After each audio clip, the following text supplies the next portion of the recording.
from you. Good morning, Village. How are we feeling this morning? Are we feeling okay? We like the weather? I'm loving this weather, even though it's making me all sniffly inside, but I'm still enjoying it. I like the cold. I like to be cold. But I appreciate you guys coming in this morning. I'm excited to lead worship with you guys. Matt and Alejandro, I think, are on their anniversary trip, so shout out to Matt and Alejandro. We love you guys. We hope you're having a wonderful trip. We can't wait for you to be back. But sing with me this morning. Let's do it.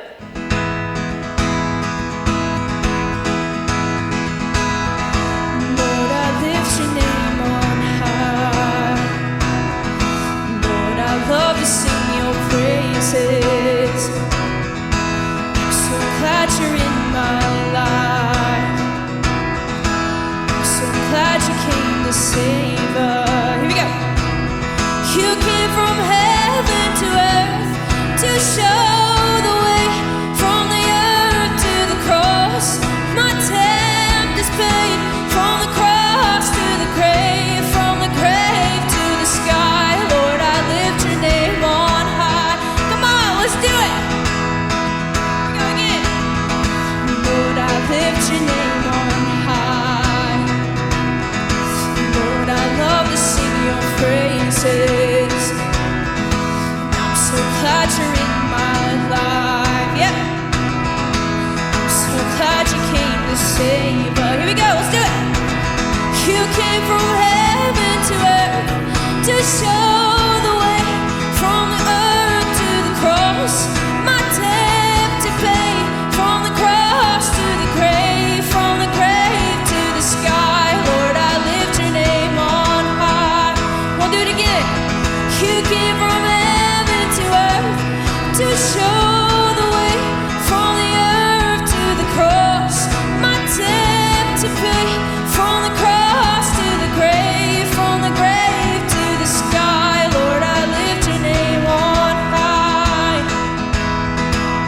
We'll do it again. Lord, I lift your name on high. Lord, I love to sing your praises. I'm so glad you're in my life. Who's glad he's in your life? I'm so glad you came to save us. Here we go, one more time. You came from heaven to earth to show the way, from the earth to the cross.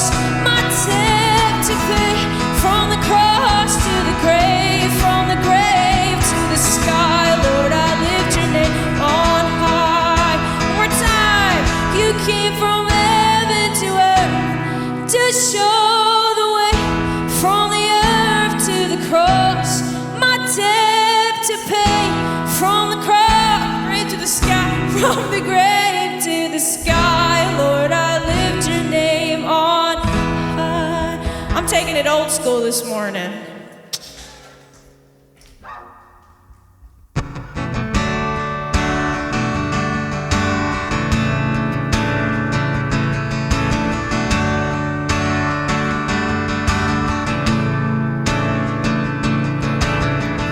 We stand and lift our hands.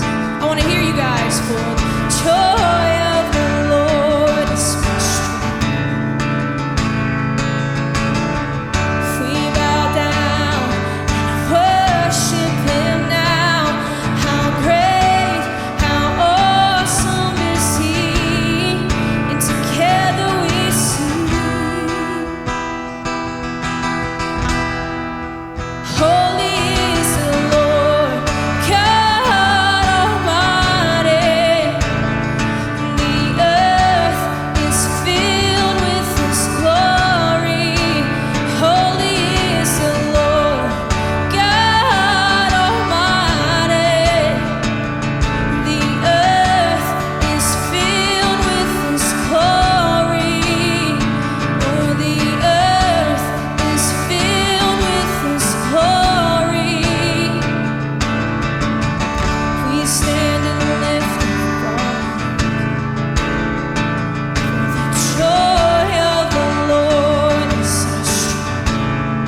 You guys sound beautiful this morning.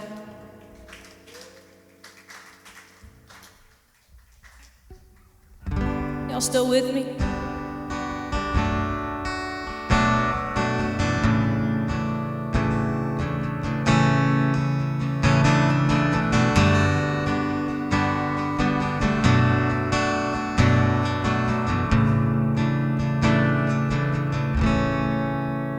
You give life, you are love, you bring light to this darkness, you give hope, you restore me beyond.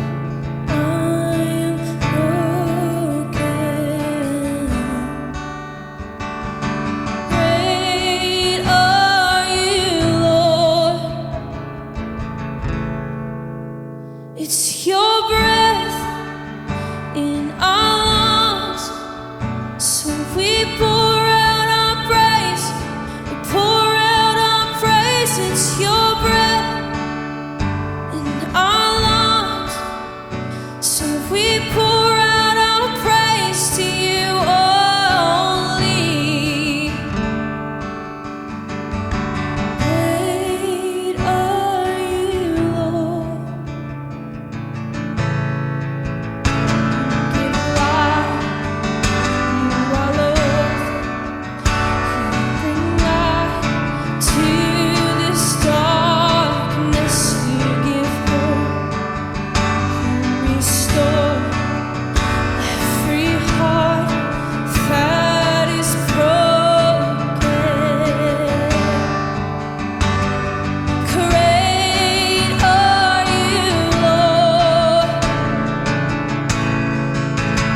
It's your breath in our lungs, so we pour out our praise.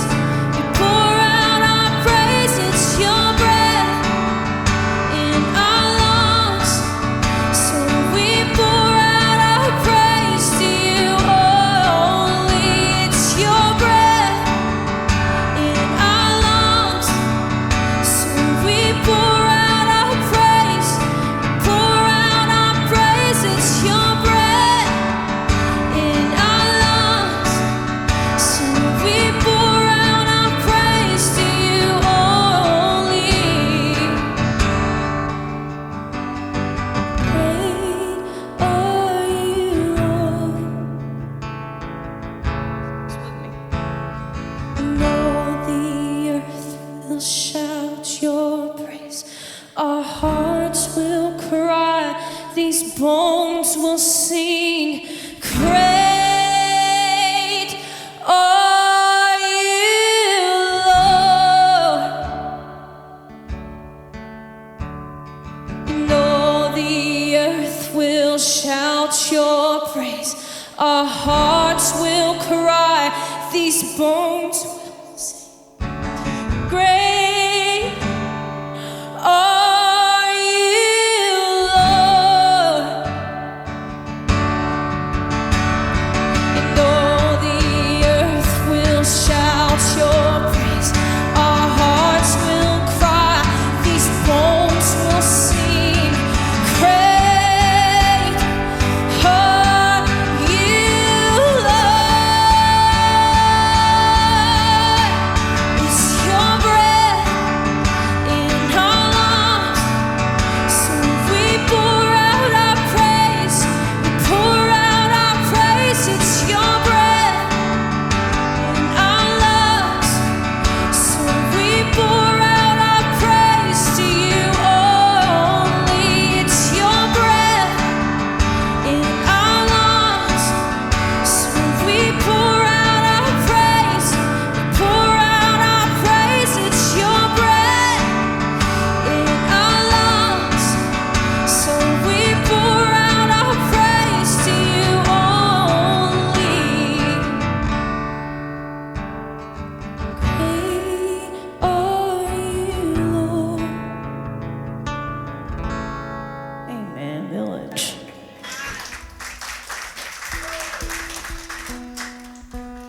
I'm a little untuned here.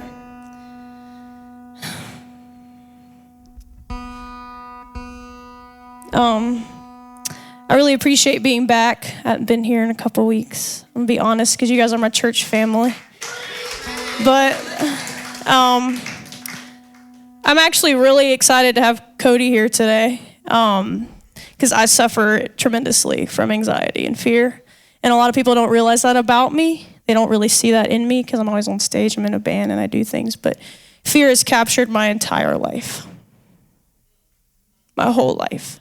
I have battled with anxiety and being trapped by the fears of the unknown, not understanding why I feel the way that I do and how it affects my body. But I do know one thing is that God is the ultimate peace. And he brings peace in storms that nobody else, nothing can touch, nothing can waver you when you're sitting in that peace. And for the past couple of months, actually, a lot of you know what I've been through this year. And I've really been having a hard time. And I've talked to Pastor Ray about it, and he's counseled me a little bit. And, you know, you just want to break out of that. I'm in a place right now where I just want to break free from those chains of fear and live my life authentically in a way that God has for me and do the things that are scary. And this song that I'm about to sing, you guys know it. It's called Tremble. But it says, peace, bring it all to peace. The storm surrounding me, let it break at your name. Still, call these seas to still, the rage in me to still. Every wave at your name. Jesus, you make the darkness tremble. In the name of the Lord, the name of Christ, his name. In any moment when fear has you gripped, you call out to that name. And he is able to give you that ultimate peace. So Cody, I'm really looking forward to hearing what you have to say today. I ask that you guys would sing with me.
that the shadows can't deny.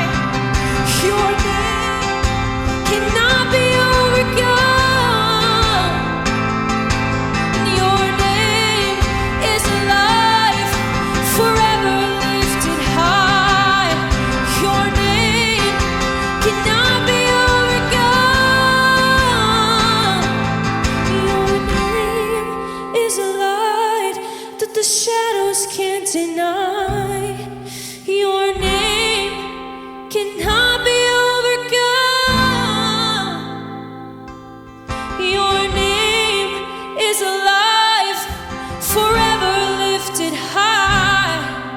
Your name cannot be overcome. Jesus, Jesus, you make the darkness tremble. Jesus, Jesus, you silence fear. Jesus, Jesus, you make the darkness tremble. Jesus, Jesus. Amen. And welcome our pastor.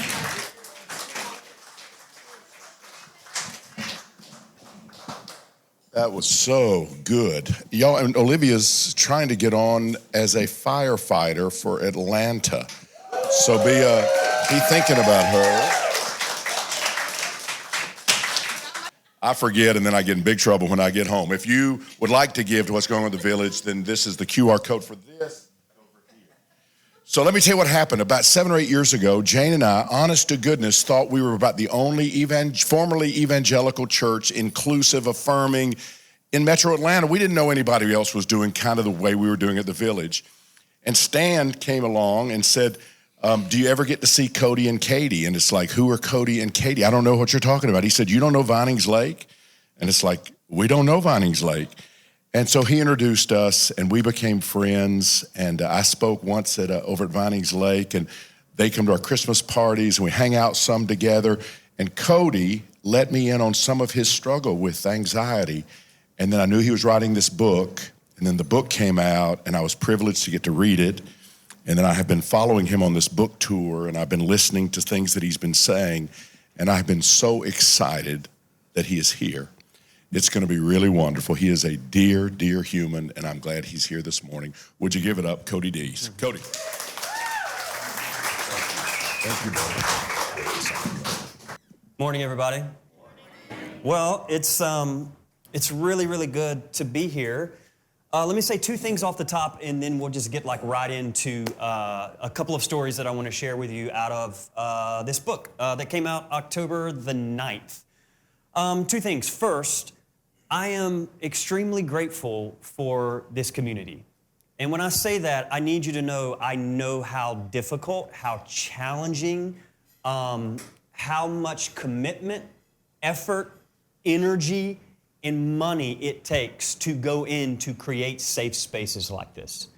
And so what I'd like to just say straight up as a pastor and someone who knows Ray really well, I just want to say to all of you, thank you. Thank you for investing. Thank you for believing. Thank you for recognizing that spaces like this are needed in the world and Atlanta now more than ever. So I'm patting you all. I'm giving you all a standing ovation, all right? I'm just grateful. Anytime someone comes to me and they're like, hey, I'm too far from Vinings, where do you recommend? Without question, I only know of one other space. I'm like, go to the Village. And they're like, where are they? I'm like, I don't know. They're somewhere in South Atlanta. They were in a building and then they're in another building. I was like, the thing about the Village, you just go with them, figure out where they're heading. And I absolutely love it. And then let me say a second thing before we jump in. I grew up in the church. My father was a fundamentalist pastor. He was a Southern Baptist pastor. I have my undergrad from Jerry Falwell's University, Liberty University. I know.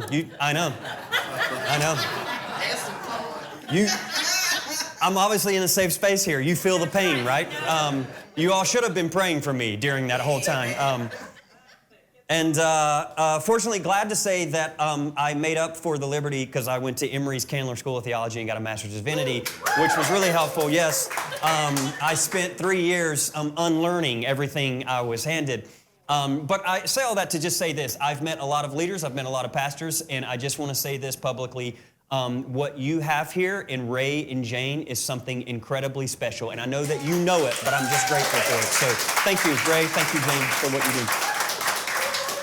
All right, let's start here. I want to start with an old Cherokee proverb, okay? So we'll just begin here, and then we'll see where this takes us today. It goes like this. If you listen to your body when it whispers, you won't have to hear it scream. If you listen to your body when it whispers, you won't have to hear it scream. Now, I start there because I have, as a 44-year-old man now, I have had anxiety since my earliest memories. More specifically, I have lived with a panic disorder since I was a child. Now, I'm just going to throw this out here because I would imagine some of you in this room know something about anxiety. Is there anyone in here who knows what this feels like? And let me just pause here. Is there anyone who's been an American for the last 9 months? Because if you're like me, it feels like the collective nervous system is screaming in America. And for good reason. It's screaming almost as an alarm to wake us all up because what we are experiencing right now is not normal. It's not. I mean, think about just America alone. Let's talk about this collective. In the United States, right now, currently, masked men are snatching immigrants off our streets. There is political violence, rising health care costs, growing unemployment, sex trafficking scandals, mass shootings, and soldiers in our communities. And this isn't to mention the atrocities that are happening around the world in Gaza, Ukraine, and the Sudan. I say all of this not to raise your anxiety. I say it to give clarity perhaps of why we are all experiencing what feels like an abnormal level of panic in our lives. Now, all of that said, I was 40 years old when I, for the first time, sat in front of a therapist and they looked at me and said, Cody, what you are describing is a panic disorder. I spent the first 40 years of my life not knowing what I had. And what I realized at 40 for the first time is a therapist looked at me and uttered those words, Cody, you have a panic disorder. And the moment that came to me, intuitively, like I knew it. I knew what he said was right. 40 years of confusion, 40 years of trying every which medication you could possibly try, 40 years of going to my parents going, something is happening to me and I can't explain it. 40 years of, as a kid, them taking me to my family practitioner and him checking my blood going, he's healthy, he's good. Because the thing about anxiety that you need to know is it's invisible. Like it doesn't show up on blood work. No one's going to take your blood and they're like, yep, he's got anxiety. It doesn't work that way. All of that said, the moment I turned 40 and was told that I had a panic disorder, I decided it was time to get to work. And I have spent the last 5 years of my life trying to get inside and under my own anxiety. And I want to just start here to say I've tried just about everything you could imagine. I made a list. And the reason I've mentioned this to you is because inevitably everywhere I've gone to speak on this book tour, I finish and someone comes up to me and they says, but have you tried? And I know it's out of good intentions. I always pause people and just say, before you give prescriptions, just know every body is different. I went to general practitioners, psychiatrists, neurologists, cardiologists, pulmonologists, and nutritionists. I tried life coaches, health coaches, spiritual directors, spiritual advisors, shamans, naturopathic physicians, just about any doctor you could name. I've tried diets. I have an inhaler. I've tried exercise, acupuncture, salts, gargling, mindfulness, breathing techniques, meditation, every form you could imagine, massages, cold water, laying on my right side, which I was told helps, kinesiology, parts work, hypnotherapy, light treatment, music at 60 beats per minute. I've tried CBD, THC, and wachuma, and a very high dose of psilocybin. Okay? So when I tell you, I was like, we got to get to work. We went to work. Now, what I like to do is just give you one brief story of something that I tried, because the point in all of this, and one of the things I write in the book, by the way, it's called Discovering Your Internal Universe, the unexpected good news about anxiety, panic, and fear. But one of the stories that I write about in the book, and I'll just pause here and say, I do write about my experience with a high dose of psilocybin.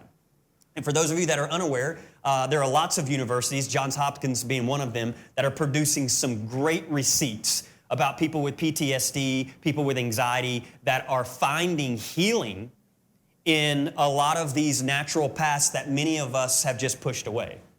And I'm not going to go into my experience with psilocybin, but I will just tell you the closest language I can give is to what the Apostle Paul said in the book of 2 Corinthians when he said, I once knew a man who 14 years ago was taken up to the third heaven. Whether in the body or out of the body, I'm not sure, only God knows. But he was taken up to the third heaven, and Paul says, and he was shown things that he is not permitted to share with humans. And that's about as close to the language as I can give you of my own experience in that particular path. But one that I want to draw your attention to, because it kind of changed everything for me, is when I tried 3 letters, THC. Now, you don't have to raise your hand, but probably most of you in here are familiar with THC, right? Now, you need to know something about me. I grew up, my dad was a Southern Baptist pastor. He was the president of the Tennessee Baptist Convention, so that was in that kind of world. I did not know anything about drugs growing up. I mean, I was as pure as pure. The only lips that my lips had ever touched prior to me marrying my wife was my mother's. Do you know what I'm saying? Like full purity. Like I had never done a drug. I was the spokesman for the DARE program. Are you familiar with this program? Yes. Drug resistance education, right? Like that's what I did. So I'd never touched a drug in my life. And I was sitting around a dinner table and I started sharing about my anxiety. And we were just having chips and salsa. And one of my friends said, bro, have you never tried like an edible? And I say to him, no, I've never done any drugs. And he says, dude, that would so calm you. Like you should just try them. And I didn't know anything about him. I was like, well, okay, do you have any? And he's like, I don't have any, but I'll bring you some. And the next day, a little bag was dropped in front of my doorstep. And by the way, a little bag was dropped, no instructions, just the bag. Which, let me just say, if you are a dealer here, all right, please, for God's sakes, leave instructions. You know what I mean? Like just a little bit. Because there are people who don't know, we've never experimented in this. So they leave the bag. And that night, my wife and I were sitting on the couch, and I said, now feels like a good time to try this. And so I got one of them. They just looked like a gummy that you would buy at a store. And I had enough sense to say, let me just start like cutting it in half, because the thing you got to know about anxiety is, the thing you need to know about anxiety is people that have anxiety, that really have anxiety, it's all about control. You know what I'm saying? So immediately, I just want to take everything I do, I take small portions of it first, because I want to try to make sure I've got full control. So I took half of it, and I did enough Googling to know you're supposed to wait like 45 minutes or an hour. And I waited an hour, and I sat on the couch, and I felt absolutely nothing. In fact, honestly, it felt like my anxiety had gotten a little worse because I was anxious about it kicking in. And that's the thing about anxiety, too. When you really have anxiety, you look at it and you realize you're far more anxious just about being anxious. Yeah. Most of your panic is about not having a panic attack, right? So I'm sitting there just kind of waiting, and I'm like, it's not working. And so I did the ultimate rookie move. I went back and I grabbed the other half and I ate the other half. And I waited 45 minutes or an hour, nothing. So I decided, you know what? I'll just go to bed. And I fell into my own melodrama. You know what I'm talking about? Like, of course, I'd be the only one in the world that THC doesn't affect. My level of anxiety is so high, it's not, and I just fell into this downward spiral, this melodrama that my life is completely different than everybody else's and nothing can heal me. I went to bed, I fell asleep. I don't know what time it was, but at some point in the middle of the night, I woke up. At least I think I woke up. Whether in the body or out of the body, I'm not sure, right? Only God knows. But I was taken up to the third heaven, as the Apostle Paul said.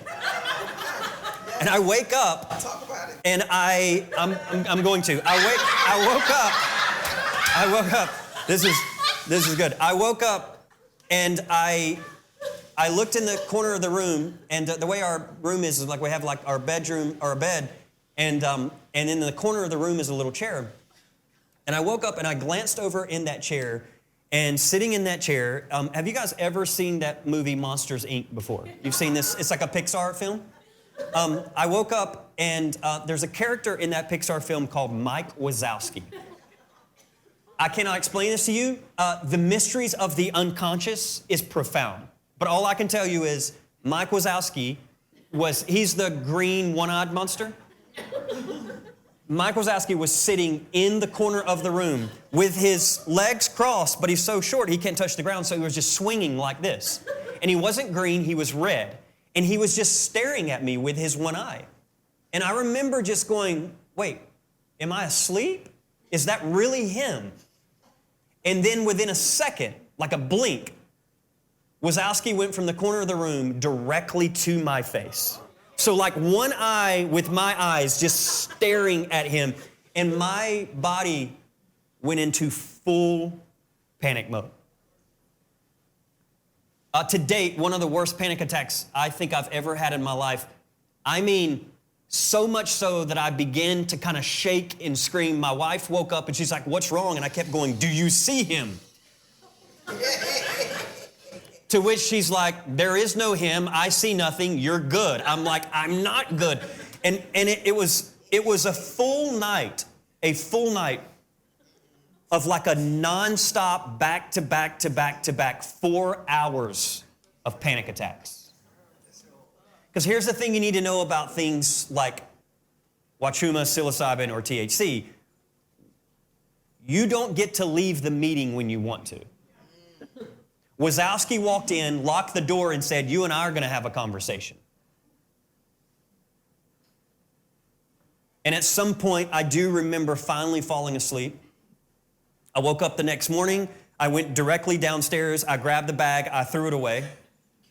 My neighbor came over and he said, "Katie was telling me about what happened. Dude, I'm so sorry no one told you. You need to try like a different strand. You got the wrong strand." And so he handed me another one and I said, "Let me stop you right here. I will never touch these ever again. And by the way, you have fun with them and tell Mike Wazowski I said hello." All right? Now, I bring that to your attention for a couple reasons. One, most of us probably have had some experiences around that. But second, the next day as I went out for my run and began to process what happened, I began to like kind of see the symbolism of it all. That maybe Mike Wazowski was almost like the embodiment of what I understood anxiety was like. And here's what I mean. Mike Wazowski is like this monster. I have been raised, conditioned, in not only America, but in the evangelical fundamentalist church, to see anxiety a particular way. And the way I was taught to see it was that anxiety is the enemy that must be eliminated. In fact, in the church world, I was handed like war metaphors.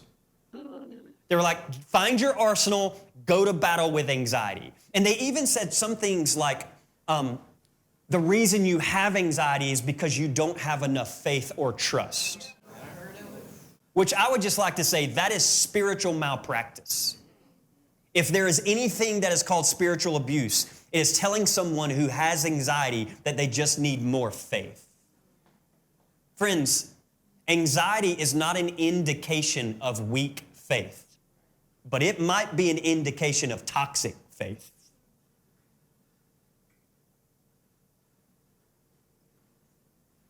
Faith is not the absence of anxiety. Faith is trust in the presence of anxiety. And so as I began to kind of observe the symbolism of Wazowski, it began to occur to me that if anxiety is the embodiment of this monster, then it's really fascinating because I took a drug to try to get me as far away as I can from anxiety. And it did the antithesis. It got me face to face with my worst fear, a 4-hour back-to-back-to-back panic attack. This drug did the opposite of everything I wanted it to do. But what I began to realize through that process is that maybe this is exactly what I needed. Maybe the drug did what the drug was intended to do. It allowed me to see the monster face to face, to look at it in its eyeball, and then to have a full 4-hour experience with the worst of this monster. And what I concluded is that maybe the cure to anxiety is actually inside the anxiety. And so maybe instead of running away and trying to heal ourselves that direction, maybe it's, okay, what if we got face to face with this thing that's been dominating most of our lives? Because, check it out, because the thing about Wazowski that you need to know is he's not as he appears. If you know anything about that Pixar film, Wazowski's like a good monster. Wazowski's not out here to get you. Wazowski, if you've ever watched that movie, he's the guy that's like, dude, I just want to be friends. Yes. And this is what I have learned and what I write about in the book about this kind of groundbreaking idea in my own psyche, soul. And that is this: I think I have misunderstood anxiety. I think we as a culture have misunderstood anxiety. Anxiety is not trying to kill us. To the contrary, anxiety is actually here to protect us. This is somewhat of a gift that we've all been given. That we have been given this thing called anxiety that actually is trying to protect us. And for the record, it's kept human civilization existing all these years. Yes. And so when this realization began to occur to me, that maybe the cure to anxiety is inside the anxiety, and maybe anxiety isn't the monster I once thought it was,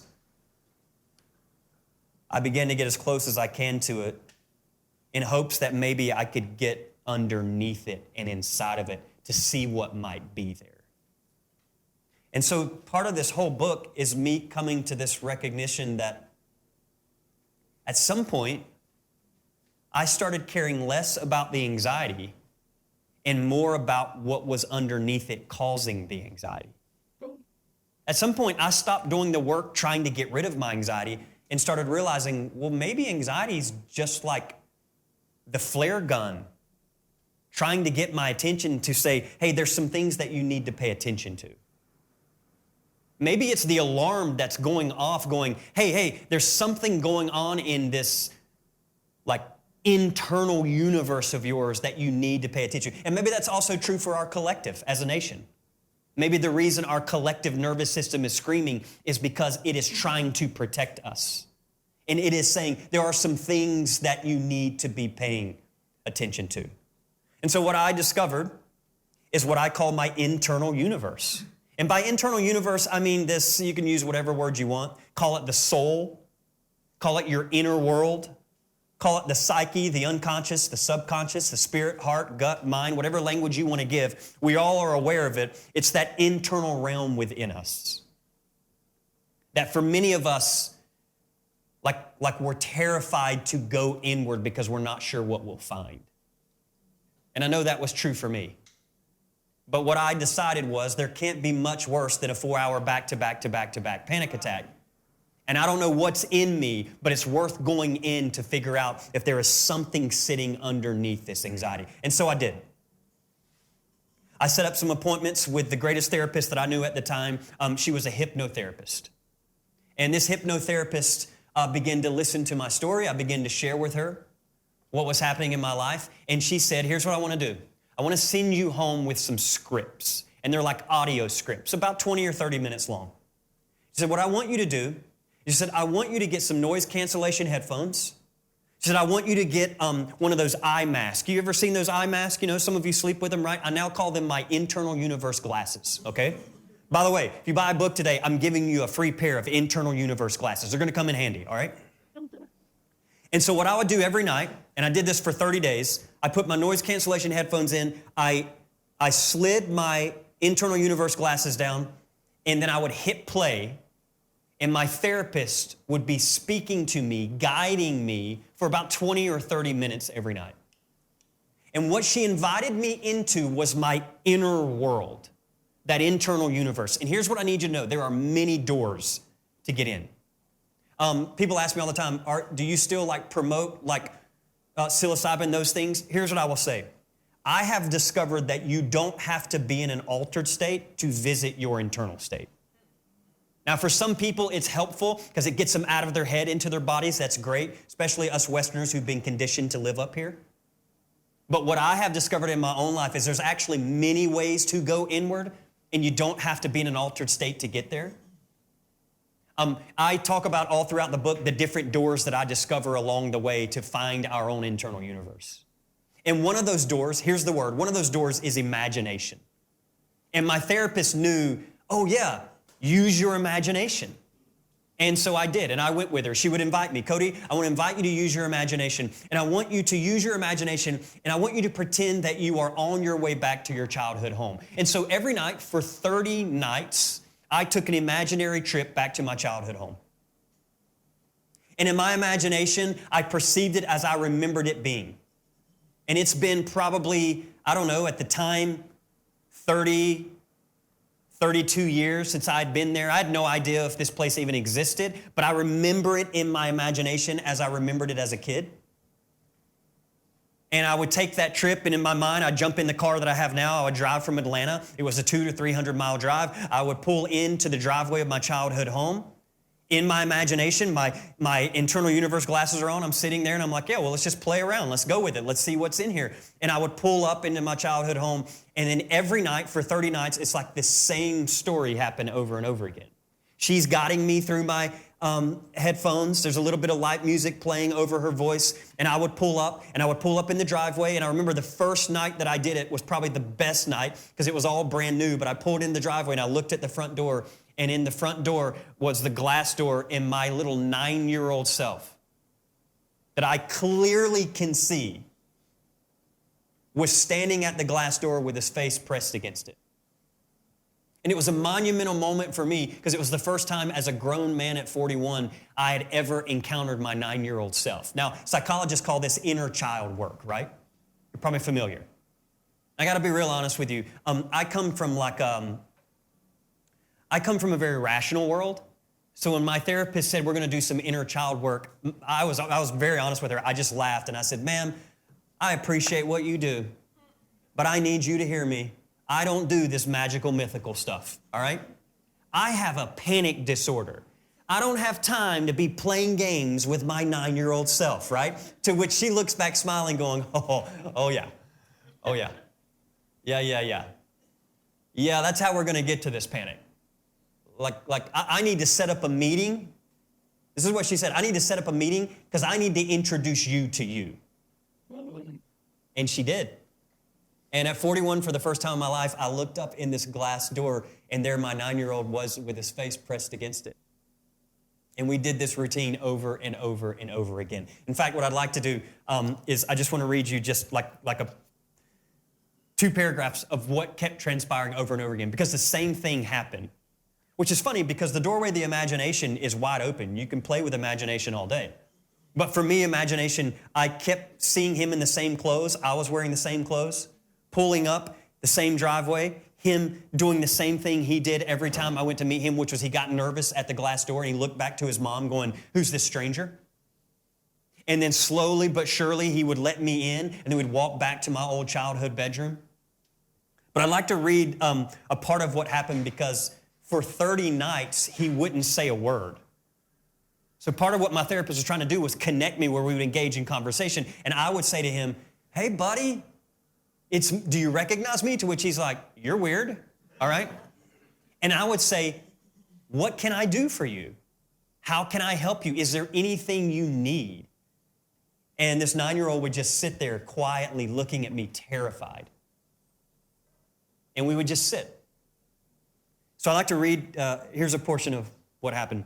Sitting in that imaginary bedroom, it occurred to me how unrealistic my expectations might be. Did I think I was going to bust into this kid's life and demand he answered me on the first meeting? If anyone knew who this boy was and how he operated, it was me. For I am him and he is me. In that moment, a thought struck me. My inner child did not need a new story. He did not need an explanation of anxiety.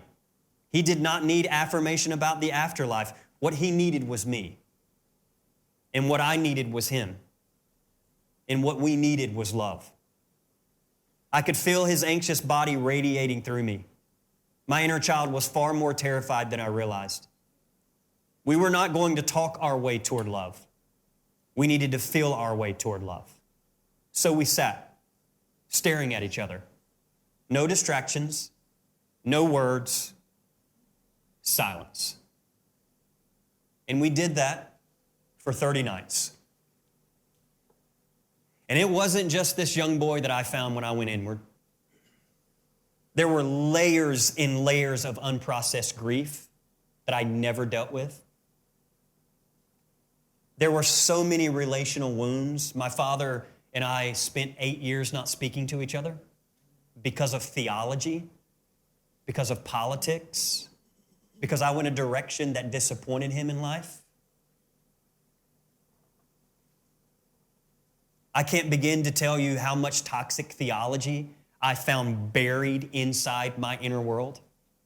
One of the things that I think we've all done really well as like progressive people is we've deconstructed to the last bolt, which is really great. But I gotta be honest with you, no one's really talking about this, but it's one thing to deconstruct and intellectually change your theology.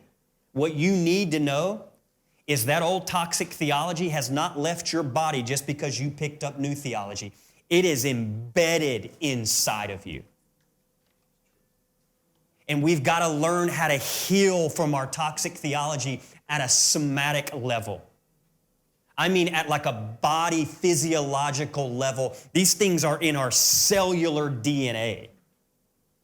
And when I went to visit this 9-year-old, I kept thinking, why is a 9-year-old so panicked? Because he grew up in a great environment with good people. And what I began to realize as I was unpacking it, oh my God, this 9-year-old was terrified because he was afraid to live, because he was afraid he was going to die. And he was afraid he was going to die because of everything his fundamentalist upbringing taught him. I mean, what is this world like when you raise a 9-year-old and tell them, hey man, God loves you, but check it out. If you don't love him in a particular way, you will spend eternity in conscious torment. But check it out, you're loved. Like, what is a 9-year-old supposed to do with that? That is the most egregious idea that's ever been concocted in human history. The idea of someone burning in torment forever. Yes, and this is what my 9-year-old self was walking around with. Even more, I grew up in a religion that told me that there was going to be a rapture and that my parents were going to be just zipped up. And if you didn't say the right words, you were going to be left behind. And my 9-year-old self heard a train, because we lived by a train track, and went into full panic mode. Because I thought, oh my God, my parents are going to leave me behind. And apparently there's going to be a war. And what am I going to do as a 9-year-old without my parents around? Yeah, all of that buried within me. Like you have heard it said, the fear of the Lord is the beginning of wisdom. I'm telling you, the fear of the Lord, the way I understood the fear of the Lord is the beginning of anxiety.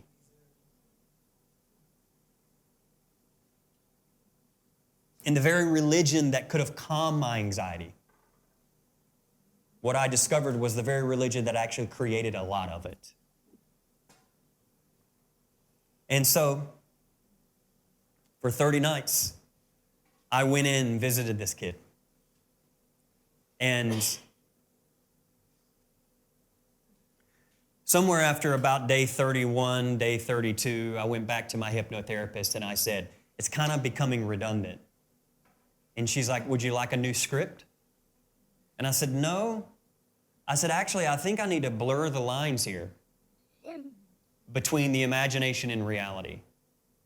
I think I need to blur the lines between the internal realm and the external realm. And she's like, what do you mean? I said, I think I need to go visit my home, in real life. And she smiled and she said, yeah, you should. Report back to me. I will. And so one day I got up and I got dressed. Turns out I put on the exact same clothes that I've been doing in my imagination. Because I wanted to blur the lines. I wanted to be as real as I could. Got in my car and I drove to my childhood home. It's in this little town called Webb, Alabama, which is right outside of Dothan, Alabama, to which all my friends have been like, and what's outside of Dothan, Alabama, right? I don't know. All I know, in Alabama, it's like Birmingham. That's all I got for you. You know what I mean? I'm south of that, all right? And because my dad pastored a church there, and that's where we lived for a good portion of my childhood life when I was 9. And so I decided, let's go. So I got in the car, and my wife was like, where are you going? I'm like, to visit my childhood home. She's like, oh, I'm going for this one. I'm like, come on. And I had no idea if the house was still there, what it looked like, who was there. All I know is we drove. I went across those railroad tracks that had gone across my imagination. I pulled up into the driveway that I'd pulled up into my imagination. And when I pulled up, I looked out at the house. And first of all, it was completely different than what it was in my imagination. First of all, much smaller. In my imagination, it was much larger. And then there was a flagpole outside in the front yard, and all the trees that I remember being around were gone, and the flagpole was up, and it had a big flag, but it was an Alabama Crimson Tide flag, to which I was like, well, there are worse flags to be flying, you know what I mean? So I think we're in a safe space. And so I'm like, Katie's like, what are you going to do? I looked at the glass door, and I felt kind of silly, and I felt kind of foolish. I don't know what I was expecting, but I looked at the glass door just as if there was going to be a kid there, you know what I mean? And I said, I'm going to ring the doorbell. And so I walked up to ring the doorbell. And it was so surreal walking up what I'd done in my imagination the whole time, but there wasn't a kid there. And I rang the doorbell and no one was there. So I turned around and walked back I did what I felt like I needed to do. The nudge was there. And I was like, I'll just have a moment in this sacred ground that I grew up in, and that's it. And a gentleman came across the side of the house and he said, can I help you? And I said, maybe. I said, my name is Cody. This is my childhood home. I grew up here.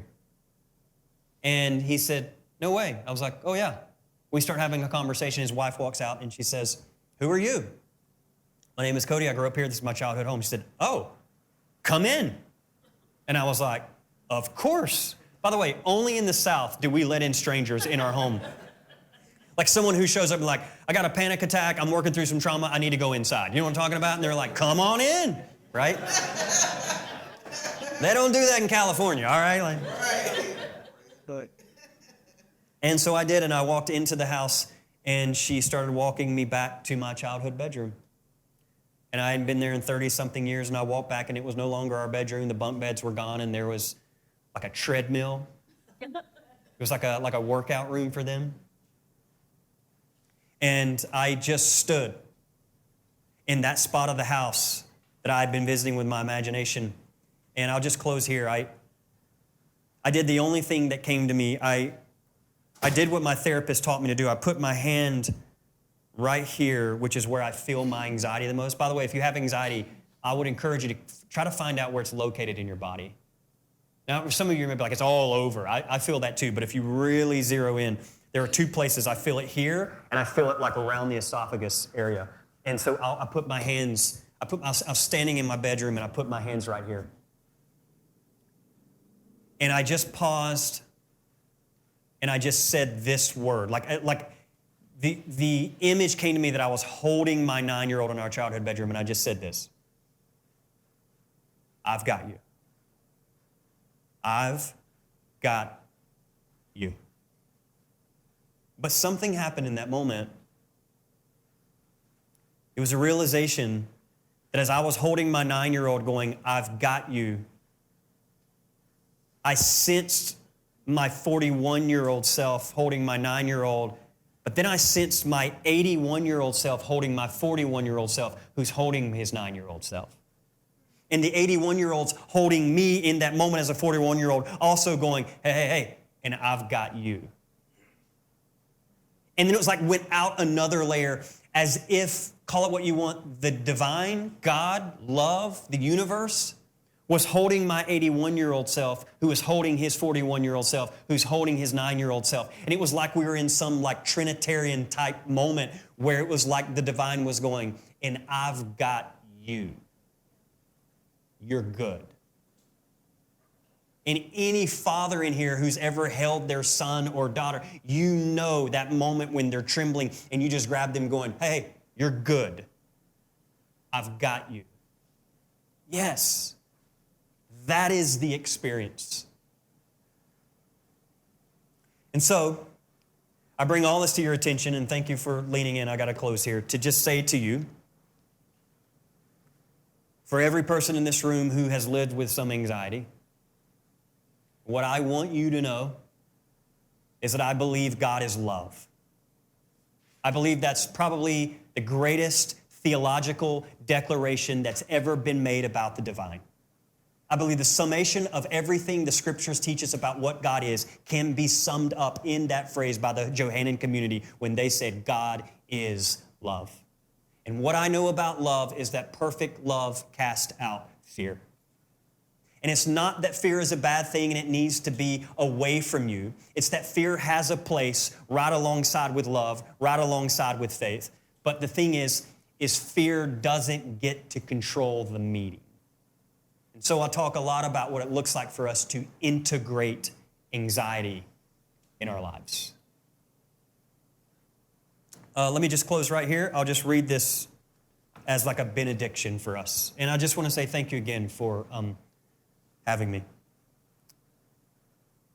This one goes out to every person in this room with anxiety. Think about the moments in your life you thought were going to end you, yet you are still here. Look at you. Despite all the anxiety you have experienced, you keep getting out of bed in the morning and walking into your day.